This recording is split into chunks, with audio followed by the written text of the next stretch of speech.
curious chimps.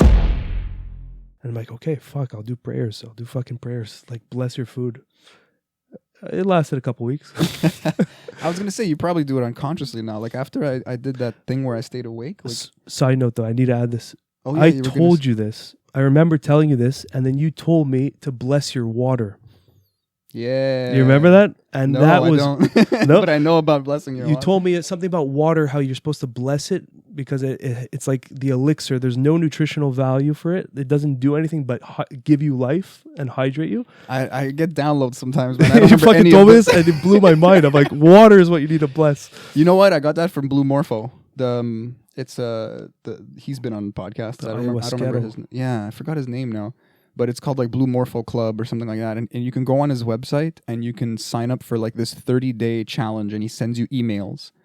And it's like the first day will be like, drink the water this way.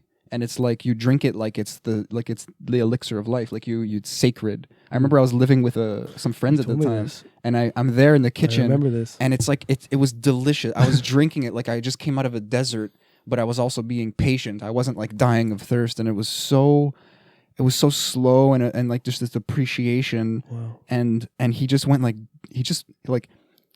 usually he makes fun of me, like this guy too. I don't know if Glebe listens, but I love you, bro. He usually he's just gonna stab and like jab and make fun kind of thing. But he just with honesty, he just went like, dude, you just drank that water like you were in love with it, he wasn't mocking me.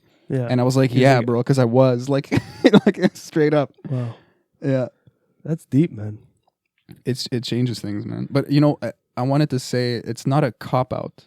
You know, it's the same thing as the water. You really are just in love with the experience and honest with the experience. And if you do that with water, it's so kind of simple and beautiful and whatever, you know. But with the meat, every time you eat meat afterwards, you think twice.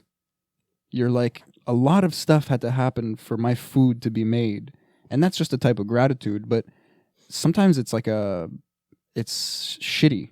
You know, you're just like, oh, maybe I don't want to eat this time. Or maybe it does a certain thing and I'm aware of that in my body now, in my system.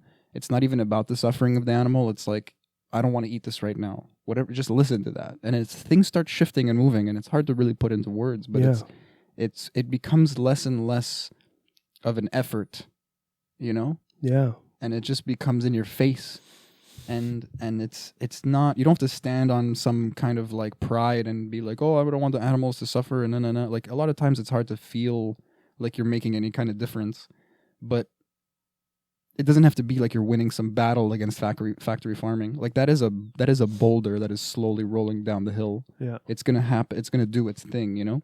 And I don't know if the Beyond Beef stuff is the solution, to be honest, but Well, it's part of the solution, I think. I think there's going to be multiple factors. it's moving the conversation in another direction. You know, a lot of people. I think it's like you said, though, it's a slowly boulder. I think like as that boulder's going down, we're also behind it, kind of taking out little pieces of it. And eventually it's just going to be a little pebble. I think it's just... You flip that analogy for me, because for me it was like destruction. Yeah. It's like this massive thing. It's like a snowball. It's getting bigger and falling and... It was, but I think we're all behind it in a sense, just living our lives as this is clearing our path. But now we're kind of realizing that, oh shit, it's actually destroying our path. It's a sweeter analogy. Well. I thought we were in front of it, getting murdered by our murder. But yours is nicer. I like mine better. I like yours better.